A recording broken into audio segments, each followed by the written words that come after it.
Agora a gente vai ver como é que está o mercado imobiliário, viu? Porque a gente vai falar sobre os novos dados do IBGE que revelam que 1 a cada 5 brasileiros mora de aluguel. E para analisar esse cenário e os impactos, para o mercado imobiliário, a gente conversa agora com o Jonathan Triboli, que é especialista em investimentos imobiliários e também diretor da Neoin, construtora e incorporadora.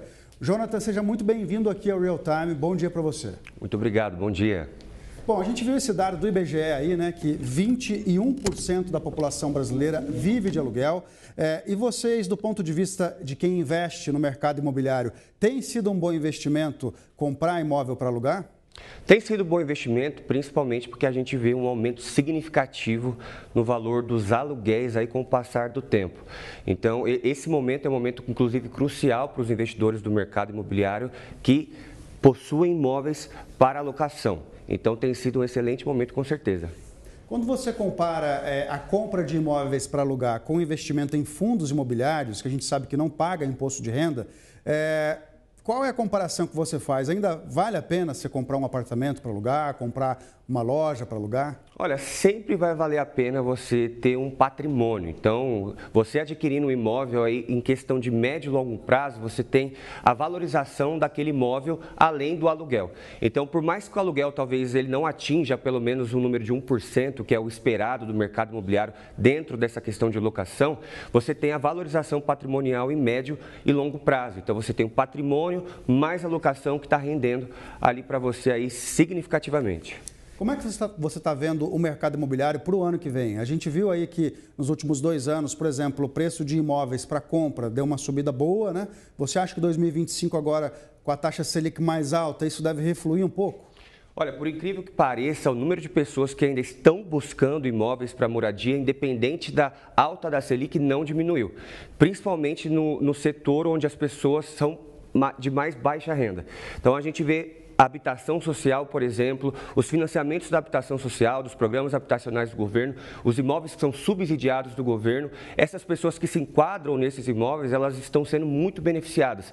Esse foi o boom, inclusive, do mercado imobiliário no ano de 2024 e a gente vê essa tendência aí para o ano de 2025. Talvez a classe média tenha um pouco mais de dificuldade aí por causa do aumento dos juros, aumento do preço de materiais de construção, a dificuldade de mão de obra, a mão de obra ficando mais cara. Mas para a população de baixa renda, a gente vê uma continuidade de todo esse processo aí que beneficiou muitas construtoras e muitas famílias. Então, a gente vê muita gente realizando o sonho da casa própria, tendo uma taxa de juros ali de 4 a 8,66% ao ano. Se está no faixa 1 ainda do programa habitacional do governo, tem uma taxa de 4% ao ano, juntamente com o subsídio. Então, é possível sim que, independente do aumento da Selic, o mercado imobiliário continue com muita compra e venda de imóveis. A gente viu nós vimos muitas construtoras até que trabalhavam com médio e alto padrão, reorganizando aí o objetivo dela. Então, nós vimos construtoras de médio padrão construindo empreendimentos aí de habitação social justamente para aproveitar essa maré do governo. A volta do programa habitacional do governo foi extremamente positiva para o mercado imobiliário. O número de compra e venda de imóveis foi extremamente significativo depois que voltou ali, logo que o governo atual retomou o poder ali em julho, a gente viu o mercado imobiliário, o número de buscas por imóveis, o número de compra e venda por imóveis aumentando significativamente mês a mês. A gente está falando aqui, claro, do Minha Casa Minha Vida, que tem juros subsidiados. Mas para quem depende de juros de bancos que não são subsidiados pelo governo, como é que você espera que seja 2025? Que tipo de imóvel vai estar mais fácil de vender? Que tipo de imóvel, na sua opinião, vai estar com mais dificuldade, tendo em vista essa Selic que pode chegar a 14% ao ano? Olha, eu acredito que os imóveis mais fáceis que vão se enquadrar aí numa facilidade de venda são os imóveis que estão em construção e os imóveis que estão na planta. Talvez para imóveis prontos tenha um pouco mais de dificuldade aí em relação ao valor de entrada e os juros. Mas imóveis que estão em construção, onde as pessoas têm um fluxo maior de pagamento, têm uma facilidade maior para poder adquirir esse imóvel, eu acredito que será o foco aí das vendas no próximo ano. Eu queria que você falasse um pouco do perfil desses 21% de brasileiros que moram de aluguel, porque a gente sabe que uma parte disso aí é gente que realmente gostaria de ter uma casa própria, um apartamento e não consegue. Mas fala-se muito que a geração Z, que é a geração que está com 20 e poucos anos aí, que está trabalhando já, às vezes até poderia comprar parcelado, mas prefere não investir em bens sólidos, né? Investir mais em experiências, em viagens, em coisas desse tipo, e não está tão preocupada com a casa própria quanto estavam gerações anteriores. Na sua opinião, na prática, isso realmente é verdade ou é só uma teoria aí mais filosófica? Não, é verdade, é verdade. Quando a gente analisa os dados do IBGE, a gente vê aí a população entre 15 e 25 anos, que é a população que está buscando uma independência, que está saindo de casa, que está vivendo novos ares ou buscando uma vida melhor. Essa parte da população é a população que mais tem locado os imóveis no nosso país, justamente por essa questão da independência. Muito tem se falado sobre a independência financeira e a independência da pessoa mesmo, do indivíduo. Então, eu acredito que essa parte da população, a geração Z, realmente que está adotando aí, que tem a maior parte dos imóveis locados, vai continuar essa tendência. Já a população mais velha, a população que está ali em torno dos 60 anos, que representa a maior parte dos imóveis comprados, essa tendência vai continuar.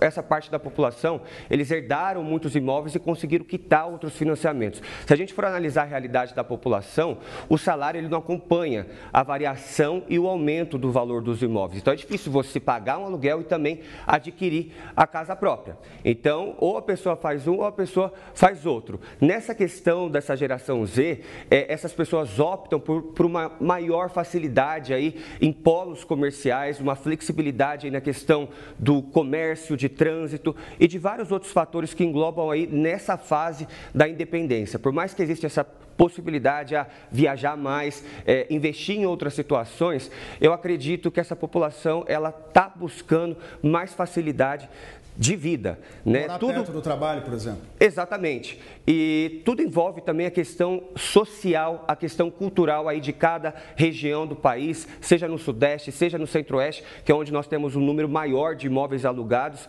Tudo envolve a questão cultural da região. Mas aqui em São Paulo tem muita gente que vem para cá para realizar o sonho da vida, para buscar condições melhores de vida. Essas pessoas, geralmente, eles não têm condições de poder pagar um aluguel e adquirir o sonho da casa própria, pagar uma parcela da casa própria. Então, eles acabam optando aí pela locação mesmo. A gente viu nos últimos anos o encolhimento dos apartamentos, pelo menos nas grandes cidades brasileiras. Eu, pessoalmente, já fiz reportagem mostrando apartamento de 18 metros quadrados, até de 10 metros quadrados. Tem um caso extremo aqui em São Paulo. Bonitinho até o apartamento. Não sei se eu queria morar lá, mas bonitinho. Mas, para os próximos anos, você acha que essa tendência continua? Eles estão ficando menores mesmo ou as pessoas estão percebendo que está ficando pequeno demais? Não, eles estão ficando os menores mesmo, mas principalmente porque o número de pessoas por família, de acordo com os novos dados do IBGE, diminuiu. Antigamente nós vemos famílias aí com muitos filhos, de 3, 4 ou até mais filhos. Hoje em dia, quando a gente analisa o comportamento populacional, nós vemos casais talvez não querendo ter filhos ou querendo ter um filho só, até porque ter filho é muito mais caro. Então, os imóveis eles estão se adaptando ao novo comportamento da sociedade em relação à família. Então a gente vê um número menor de pessoas aí por família. Hoje a gente vê imóveis voltados para pessoas que estão seguindo uma vida sozinha. Tem muita pessoa que está solteira, que não está querendo casar, muitos casais que não querem ter filhos ou quando pensam em ter filhos, pensam em ter um filho só. Então aqueles imóveis aí de 80 metros quadrados, 100 metros quadrados, eles estão diminuindo mesmo justamente pelo comportamento da população. E eu vou te dizer, viu, se você pega um imóvel aí de 10, de 20, 30 metros quadrados, você deixa ele totalmente planejado, nem parece que tem essa metragem. Ele fica extremamente adaptável, é gostoso, eu sei porque eu já frequentei vários estandes, vários apartamentos aí com uma metragem menor e desde que seja planejado, que você consiga organizar certinho ali, ele nem parece que tem essa metragem. Mas é o comportamento, sim, da sociedade, um número menor de pessoas por família, automaticamente um número menor de apartamentos. E também a gente não pode deixar de falar que quanto mais o tempo passa, o imóvel é um ativo real. Ele vai estar sempre valorizando e não necessariamente isso acompanha o salário da população. O salário das pessoas, ele não acompanha exatamente a evolução do valor dos imóveis. Então, quanto maior o imóvel, mais caro na questão do metro quadrado. Então, a sociedade, as construtoras, as incorporadoras, elas estão se adaptando aí aos novos dados do IBGE. Ô, Jonathan, para quem está assistindo a gente agora e pensa em investir, né, comprar imóvel, seja para alugar ou seja para revender depois, você tem de cabeça aí regiões de São Paulo e também do Brasil que são bons lugares para investir, que na sua opinião são regiões que vão valorizar nos próximos anos? Olha, a gente não pode deixar de falar do Sudeste, a região Sudeste, principalmente São Paulo. São Paulo é o coração da América Latina. Então nós vemos pessoas aí do Brasil inteiro vindo para São Paulo para buscar uma vida melhor. E reúne em torno de 30% de toda a movimentação econômica imobiliária do país. Então eu acredito que São Paulo sempre vai continuar sendo uma excelente opção. Nós vemos muitos players do mercado de várias regiões do país vindo para cá, fazendo parcerias com construtoras ou iniciando uma incorporadora aqui nessa cidade, justamente porque tem demanda. O maior déficit habitacional do país fica na cidade de São Paulo. Então nós temos aí mais de 7 milhões de famílias aí que não têm uma casa própria ou que não está em condições de moradias favoráveis para o dia. Então, sem dúvida, imóveis aqui na região de São Paulo, aqui em São Paulo principalmente, e eu considero até os imóveis populares para compra e venda, para você que quer comprar o imóvel e revender lá na frente, ou comprar o imóvel para colocar para locação. Eu acredito que o que atende a população de baixa renda sempre vai ter mercado, justamente pelo déficit habitacional e pela condição real da população aí de baixa renda. Tá certo. Jonathan Triboli, muito obrigado pela sua participação aqui no Real Time. Bom dia para você. Bom dia, obrigado.